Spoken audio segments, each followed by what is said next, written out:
in our first 3 months of doing this, I mean, we're still learning the system to maximize it, but certainly with over 1,000 leads in, with 5 closes, I guess, already happening, it's been a success. I'm Steve Hatfield. I am the owner of Epic Florida Realty. Kind of uniquely, I'm also the owner of Epic Florida Rentals, which is a property management company. Originally, I had actually bought out 3 different property management companies about 3 years ago, and to establish a baseline of homes that were having. I quickly realized that if you have over 60 homes and all these owners, that you needed to have a brokerage with it. So I might be a little bit unique in the sense that I'm myself not a realtor. I don't have my license, but I went and I opened up Epic Florida Realty about 2 years ago with a broker who had over 30 years experience, with the idea that we would just actually take care of our current owners that were part of the property management side of things. So when they wanted to buy and sell, and we could do that for them so they didn't have to go somewhere else. After having it for, just over a year, it became obvious that there was a huge opportunity when with the property management and the realty together. Just so you know, our area that we're in, that kind of makes it a little bit unique, is we're right next to Disney World. So these are short-term vacation rentals or second homes for people in the Disney area. So Kissimmee, Orlando, Davenport, all within 30 minutes to Walt Disney World, to Universal Studios, to SeaWorld. So fun business to be in that way, where you have a lot of people vacation and enjoy themselves. So really it just started taking off from there. We started doing quite a few transactions. Brought on another very experienced realtor in the area who had about 20 years experience. And, he did over $10 million last year as an example.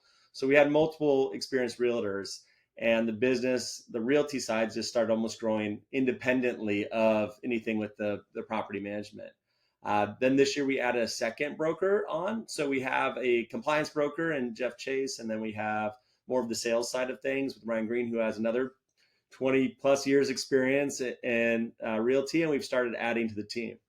So as we expanded and grew and realized that the realty was really going to stand on its own regardless, that's when and not only that, but we had an opportunity to recruit more realtors. So now we have 9 realtors on the team. So we really needed a CRM system, was actually where it first started. And so I actually had about 20 years experience before I went and bought these management companies. I was formerly the regional president for Wells Fargo, had a lot of connections. My wife's been doing mortgages for over 20 years as well. So Casey had a lot of connections with title companies, realtors, other people in the industry. And we reached out to those individuals and said, who are the best CRM systems? What have you used before?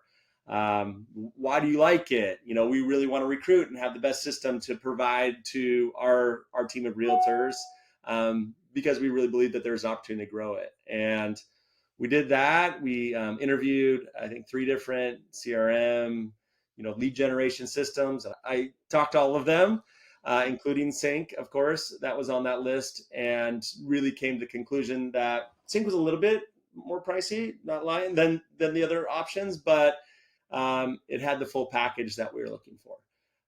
So that was the biggest draw to using CINC, and then certainly has grown from there. We found that this system has been wildly important to our success in the time since joining, with the lead generation in particular, help setting up a home search site that really connected to what kind of business we did.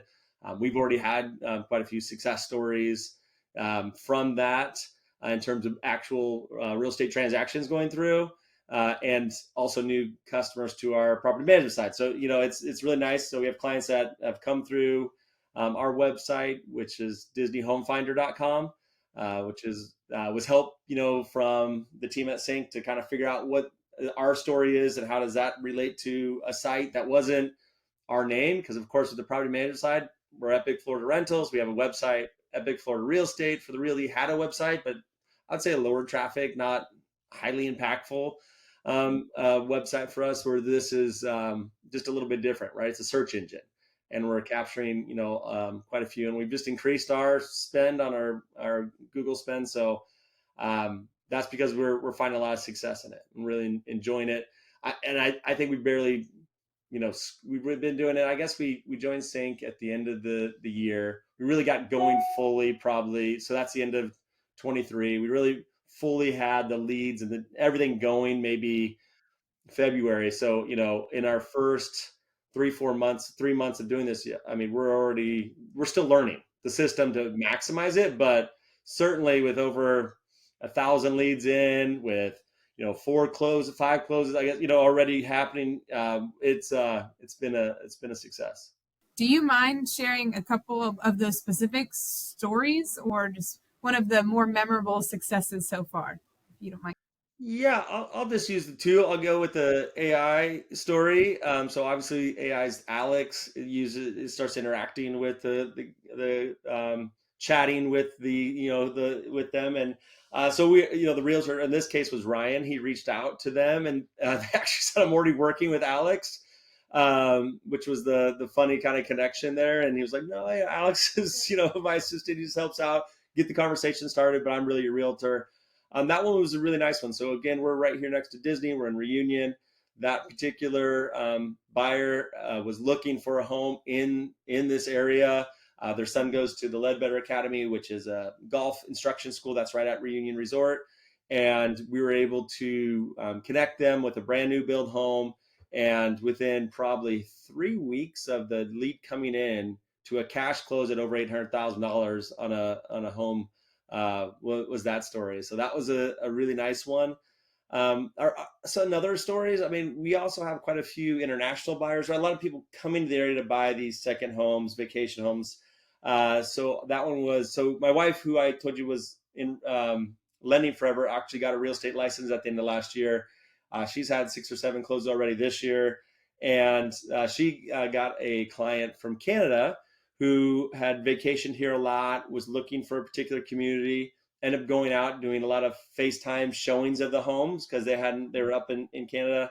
That one closed for $575,000. Nice 6-bedroom home with a pool. They've come down. We've also now just helped them do remodeling the kitchen because we do all that from the property management side.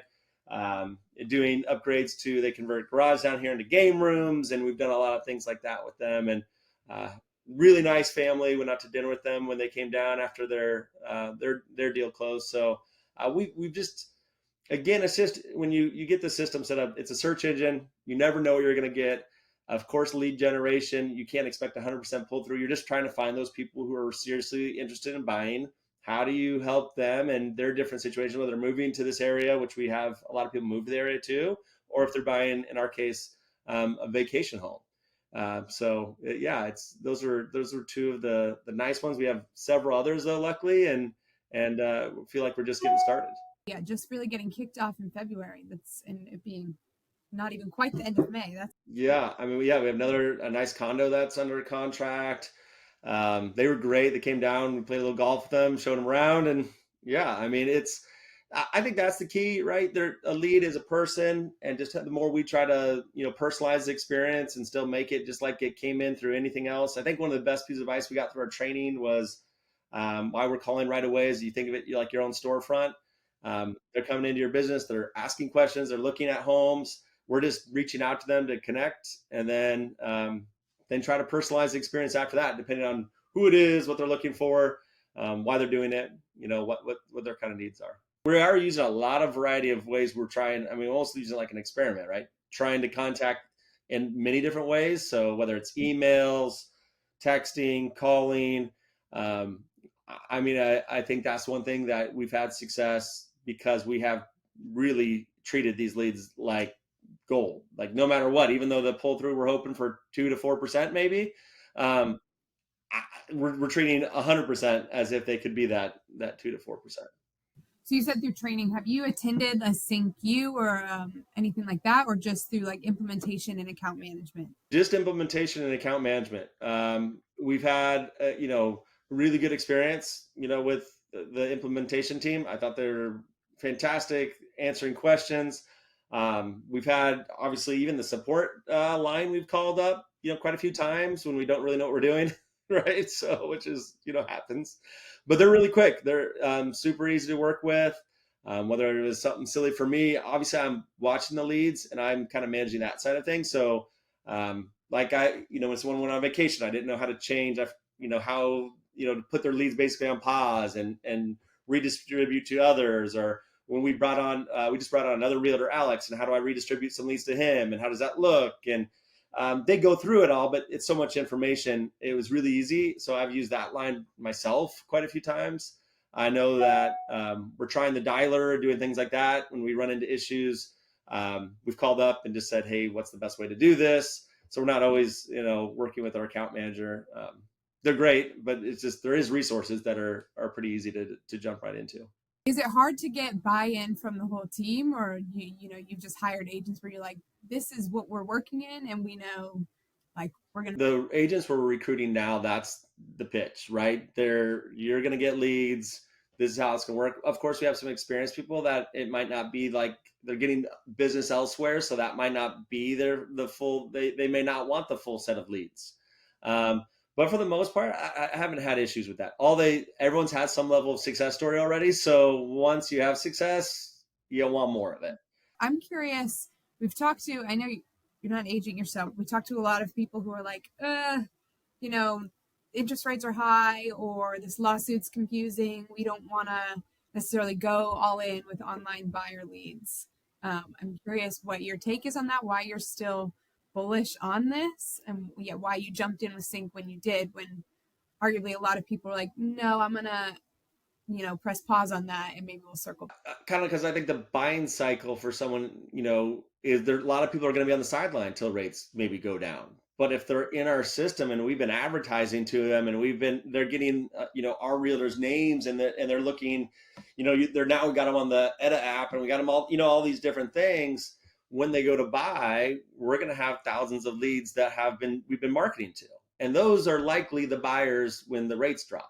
They're not going to just magically that day we're going to get them. Um, Obviously, the lawsuit and understanding the complexities of, okay, if we're advertising to buyers, that might be a little bit more not as straightforward as maybe it was before. I still think that my belief is that buyers are still going to need agents, because we have people all over the world. They're not even here. I mean, just those examples I shared with you were literally virtual tours of homes. So we're going to have to get good at, probably once everything's kind of ironed out, maybe sign this, just like listing agreements, you're signing, agreements with being the buying agent and making sure that that's kind of laid out there, but there still will be a need for a buyer agent. And if you think even longer term, for us, I believe everyone who buys with us is going to sell with us, right? So if you really want a pipeline of listings, the best way to do that is to have a lot of people who came through your system buying. I mean, I look at our average turn time on a vacation rental or a vacation home is about 3 to 5 years, depending on what the situation is. So that's just that, it's a little bit different than, say, all primary residents, because people come, they buy, they enjoy it, we rent it out for them, and then they decide they want to take that disposable income and maybe move it somewhere else, or they've done the trip a bunch of times and it no longer is what they want. Other people keep it for a long time, but I mean, there's probably about, I would say, 70% that are going to fall in that 3 to 5 year cycle. So if we do the buying 3 years later, which will pass, and we know that, and long-term relationships, we're very confident that they'll come back to us on the list side, especially if we're the one who managed the property in the 3 years in between. So I'm certainly looking at it, and the reason I'm bullish is I look at the long haul for this, the big picture, and if you're in real estate agents, and our realty is going to be valuable regardless of the changes. I mean, I just think, what's the alternative? You walk away from advertising to buyers because you're unsure of what that relationship and how do you connect with them. Then you're just, I mean, I think that's probably a pretty short-sighted view of what the whole lawsuit was about. It was about transparency, I think. And so you have to learn how to do some of the things you probably have a skill set to do on the listing side, right? It's just going to be creating an agreement up front and helping those clients out. But the buyers aren't going away. I think a realty that only did listings is probably not going to have listings forever. And you just kind of gotta weed, we'll have to still navigate through it all like everyone else. But that's my view. Can you share a little bit about how you and your team prioritize the right leads to call within the system? Because I know you said AI, so that helps bubble some things up. But I mean, I think AI is just a small piece, right? I think it's a nice added piece that we have in there, but really, we the speed to lead piece that we kind of get through the training. That's a must. All of our leads are called the same day they come through. We've even tested with the 10-minute reassignment type thing. I think we have enough people. Everyone's calling their leads, so we don't have that problem. So I don't. If you look at our, CINC app and you see how many new leads, they're only from last night if they haven't been called. Well, and it's already 11, so they've probably all been called already. So priority number one is, I think, first touch. Those people who are interested, you want to touch them right away and be that first point of contact, or at least get the calls going out to them. After that, we've been just learning all the different ways you can kind of see who is probably the highest likelihood to be interested. You can look at the amount of times they've logged in, look at their activity level, how many homes they've viewed, who's viewing the most homes recently. So after that 14-day kind of multiple attempts, to the client, then we're really looking at who's still kind of active. I've one agent who really likes to even turn on all of the notifications. So like they're okay with, they got to sift through all of them, but every time someone logs in or does that, so they actually turn that on in every lead they have, so that they're getting notified, like, because they kind of, the names will pop up, oh, okay, that name is probably someone who's more likely to be a serious buyer. And then if they're not a serious buyer, that's okay too. Like, we understand we're buying for, leads, and we're going to have a 90+% of them are not going to end up buying in the first 90 days. So it is a numbers game, and it's just about having, as many opportunities as you can. So I think we're still probably can even be better at figuring out, but I think the biggest ones we look at after the 14 days is activity level. And or have we contact them, and do we have like some decent follow-ups in place? So sometimes you'll get a hold of someone day one and they'll be like, I'm not interested, or, oh, I'm just looking, I'm browsing, and just having some follow-ups with those that we've been contacted is the next one. Because then that'll probably get you to, it's like 25 to 30%, I would say, of leads then are kind of fall in this bucket where there's some level of engagement. Either they talked to us the first time, they're still using the app, there's another 60 to 70, that just kind of, maybe they just came across our website or our Google advertisement, they signed up, and you can just see that the activity level kind of stops there. They might have wanted to be interested about one home price or do something, and that's okay. We just focus on, what we, have the higher probability with. if you were speaking with another team leader or really anybody who is considering jumping in with online lead generation, it doesn't have to be CINC, just in general, what would you say to them? What's your advice to them, or anything? Yeah, I would say a couple things. One, if you're thinking about expanding your realty and you want to have more, people on your team, or if you just want to have a really happy team, the one thing you have is you have a sales pitch. You have leads. The hardest thing to find in this business, whether you're buying them somewhere else, if you're paying for them in Zillow, or there has got to be a way you generate people to come to you. And I think this avenue is one of the better avenues, because it really emphasizes your team, your brand, what you're doing, more so than any other way to go generate a lead. Outside of word of mouth and, referral business, this is the way to get, leads from the rest of, a sphere that wouldn't exist otherwise. And I'd rather attach myself to something that's ours than attach myself to another, someone like a Zillow or someone else where I'm paying to like tag on with a lot of other potential realtors and that. And also it kind of differentiates yourself. So when we've been able to recruit people on and show them the system, show them what we're bringing to the table, what they're going to get when they're part of us.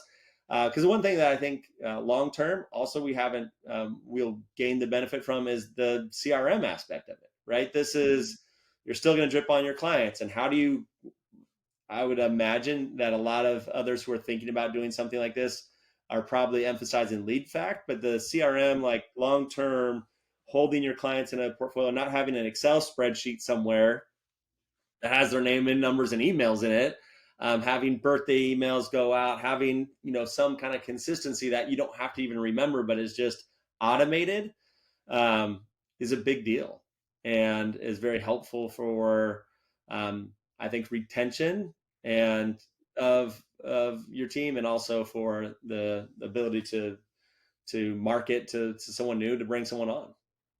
And especially when you compare to what they have, right?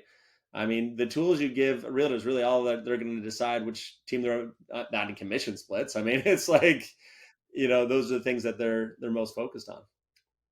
Can you help them make money? And do you make it easy to do, right? Yeah. To close out, wrapping up. So if you want to share one, where we can find you online, but also anything else about your team, your market, that we should know.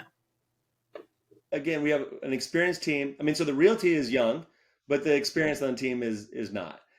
So we have, we're in that Disney area, so we have our property management at epicfloриdarentals.com.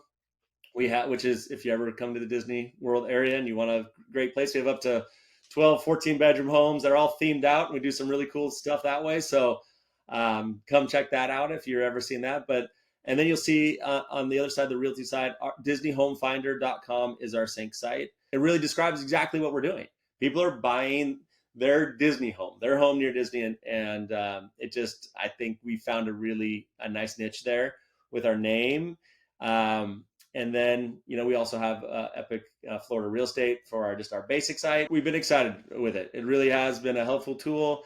And I believe that we're only just getting started in terms of its ability to have long-term success for us.